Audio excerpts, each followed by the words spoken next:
thing is that he killed so many SCV that is definitely a good enough damage. Even though he sacked all of his army in that attack, he's getting such a solid economy going right now, and he can later just abuse this economy advantage and just simply overwhelm the Terran player.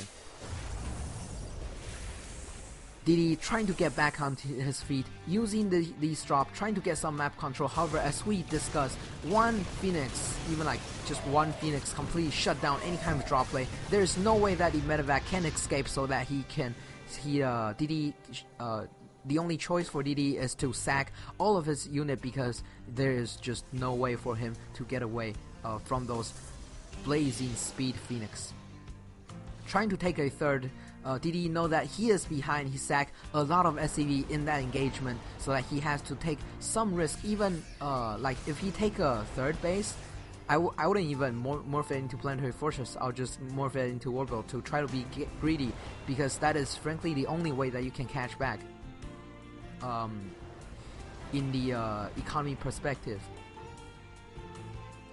Those Phoenix trying to make sure that Terran doesn't get more map control by doing drops or Phoenix, which is a really smart thing to do. You have to be aware of what the opponent can do. Oh my god, oh that Colossus just gets sniped. I mean, that Observer just gets sniped by the Terran player. Like right now, if you can't see what the Terran player is doing, your army have to like swim between the third base and the second base.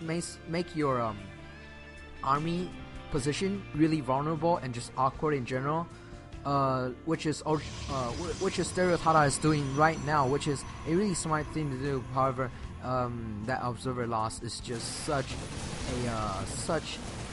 it's just kind of important, and you need your army to be in a relatively good position in order to fight off this kind of Whoa, it's not really that big of an army. Suffering from all those. Wow, even lending his Viking to try to. I'm not exactly sure what he does. This bio support to your Viking. You aren't really afraid of the Phoenix. Anyway, coming in, trying to deal damage to the back rock, enable him to deal more in order for him to counterattack better, which is really smart right now. Trying to go in and caught the Protoss army off guard like this. Like right now, Terran has the better composition, better position right now. Even though the Protoss player is so far ahead in terms of food, there's just no way for him to really engage this army, because the more mobile of army gets to decide where the battle, where the engagement happen. And right now, so far, Terran is just being really smart about where to engage, kind of dance around and make sure that he does not directly engage this crazy fully upgraded Colossus army. Well, not fully upgraded, but this is fair bit of a upgrade. Only 1-1 for the Terran player so far. Even getting pre-igniter upgrade, this is a really smart thing to do. Every time you want to get back in the game, you kind of have to stall and make more counterattack. Do not engage the enemy, the stronger army. So it's good to get fast unit and kind of do counterattack or harass to get map control, so that you can delay the final push.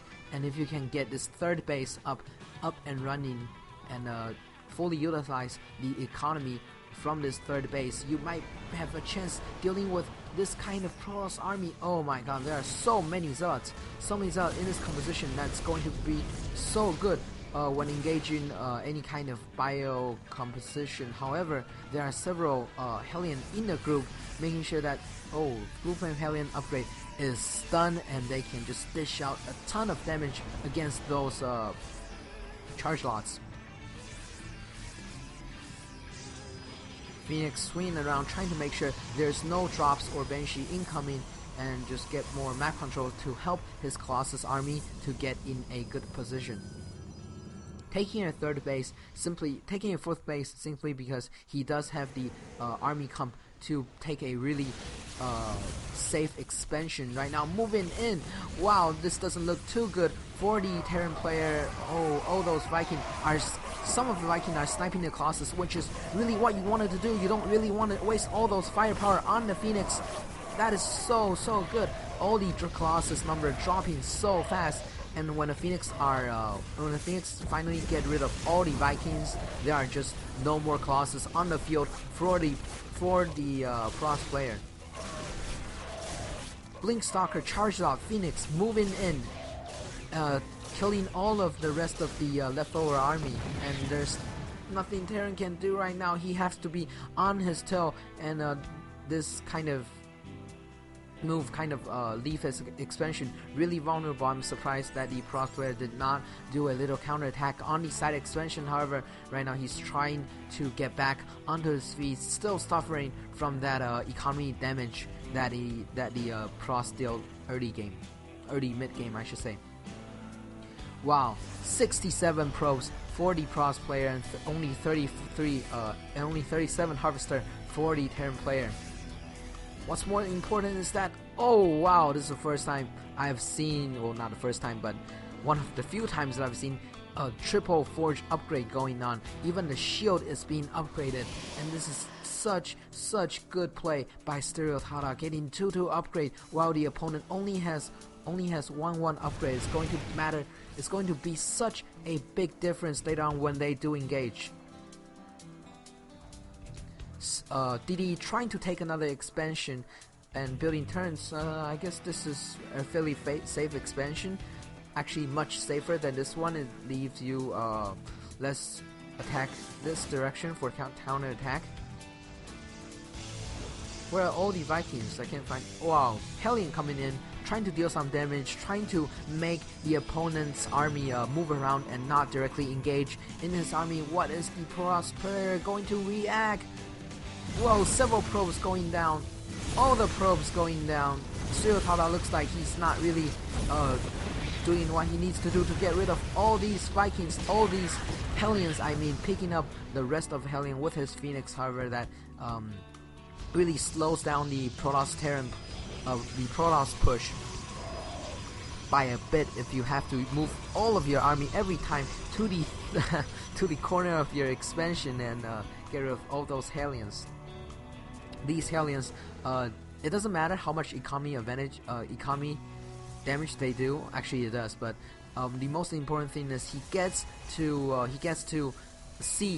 force the opponent's army to move around to somewhere far away from his expansion, which leave his expansion much more protected, and also that just using those map control to know when exactly you need to engage. Viking numbers still rising. It's looking pretty good for the Terran player in terms of all these Viking number. However, I don't see any other unit composition. Usually at this period of time you need to incorporate whether more upgrade or even kind of bio-mech composition, or sometimes with Ghost would also help. Right now, whoa, the Colossus getting caught off guard. All the Colossus getting the shots, getting the firepower from the Viking. Where are the Phoenix? Where are the Phoenix to help with help to support this kind of all these Colossus, all the Colossus going down. Phoenix trying to take out the rest of the Viking, and the ground army from NrGdde is just so great. But the reinforcement from oTLTada is also whoa. Where is his reinforcement? Oh, okay. Here are all the reinforcement coming in, able to deal with all the rest of the Terran bio army. And this is just not looking so good for oTLTada. NrGdde might finally be pulling back. Whoa, this will be, if NrGdde win this game, it will be such a accomplishment. He was so far ahead, so far behind from that mid-game bust. Looks like both of the players going for a base trade right now. I guess both of the player has equal amount of army mobility. Wow, I guess this is the time where you really wish that in mid game we should have morphed this into a planetary fortress. Losing this gold base is going to be so bad. This is like only half of the income for the Terran player, and he really have to do some kind of damage. Wow, coming back, not really going for a base race. This is not a really, I guess this decision didn't turn out too good. He basically lost his gold for nothing and didn't do any economy damage to the Protoss player. All these charge off moving in, Stalkers reinforcing from the side, and also the Colossus from the high ground. There's nothing that DD can do right now, and getting Blink on top of his army. There's no way that DD can really retreat and have to stack his army and just engage directly. He almost won that engagement, but the Protoss player reinforcement coming back in along with all of the charge lot, all of Blink Stalker chasing down the rest of the Protoss, the rest of the Terran army. There's nothing DD can do right now, and with this base down, I don't know how he can get back into this game. Typing GG of this game. Congratulations to oTLTada, able to take out one of the best North American Terran on the server.